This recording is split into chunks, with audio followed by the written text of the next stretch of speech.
3 menit. Apakah sekolah itu sebenarnya cuma scam? Sekolah itu tidak scam, tapi banyak pelajaran di dalam mata pelajarannya yang tidak relevan. Maksudnya banyak pelajaran itu yang sebenarnya kagak terlalu dipakai di kehidupan nyata.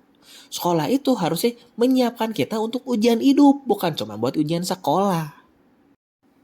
Dari anak SD juga harusnya diajarin manajemen uang. Dia kan dapat uang jajan. Ya kalau misalnya nggak dapat uang jajan juga kan dapat tuh tiap tahun uang THR gitu ya.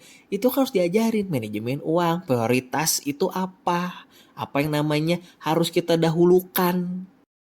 Mempelajari juga tanggung jawab finansial. Jangan sampai dikasih uang SPP malah buat beli rokok. Ya harusnya buat bayar sekolah. Udah jelas-jelas judulnya aja namanya uang SPP untuk bayar sekolah.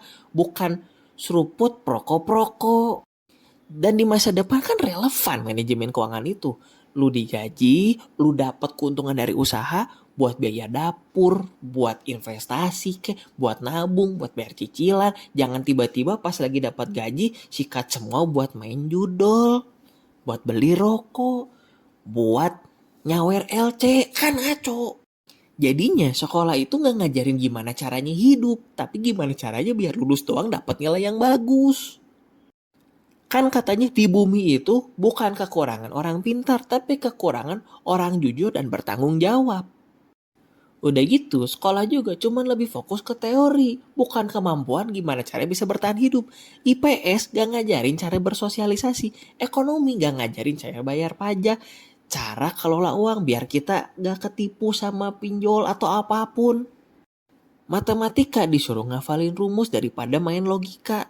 IPA lebih fokus sama nama-nama ilmu hewan, bukan gimana caranya mengatasi penyakit. Kan harus jadi dokter, ya kagak harus jadi dokter. Sekarang lu masuk angin tahu nggak harus beli apa? Lu sakit kepala tahu nggak harus beli apa? Misalnya selalu beli panadol, panadolnya kosong, tahu nggak isi panadol itu apa?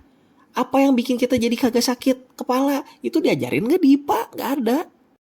Nanya dibilang goblok. Sekolah tuh malah jadi kayak membunuh rasa ingin tahu kita gitu. Kayak udah lu ikutin aja apa yang ada di buku. Jago olahraga tapi nilai akademisnya jelek, kagak diwaro. Belajar itu harusnya menyenangkan, tapi karena harus sangat textbook, karena apa dikit dibilang salah, dibilang goblok lah, ya jadinya gak seru. Jadinya orang malas belajar, jadinya orang malas ke sekolah. Padahal itu tuh penting buat masa depan yang tidak terelakkan. Belum lagi banyak ngejudge, biasanya nilainya jelek tiba-tiba bagus. Oh pasti kamu nyontek ya. Gimana warga bumi kita ini tidak suzon? Cara pilih temen, cara menolak dengan sopan, cara les pesan dengan profesional, bukan cuma pe. Dan yang paling terutama adalah sekolah cuma ngajarin apa yang penting di saat itu. Bukan untuk 30 tahun lagi kemudian. Jadi kita itu hidup kan bukan cuma buat hari ini kan. Tapi kita itu hidup untuk sampai puluhan tahun ke depan kan. Kenapa yang disiapkan cuma untuk hari ini doang? Yang gue pelajarin di sekolah belasan tahun lalu, itu hanya berguna ilmunya sampai belasan tahun lalu. Sementara banyak orang di luar sana mempelajari untuk bisa membangun masa depan di puluhan tahun ke depan. Dan gue juga melihat banyak banget guru-guru yang tidak kompeten.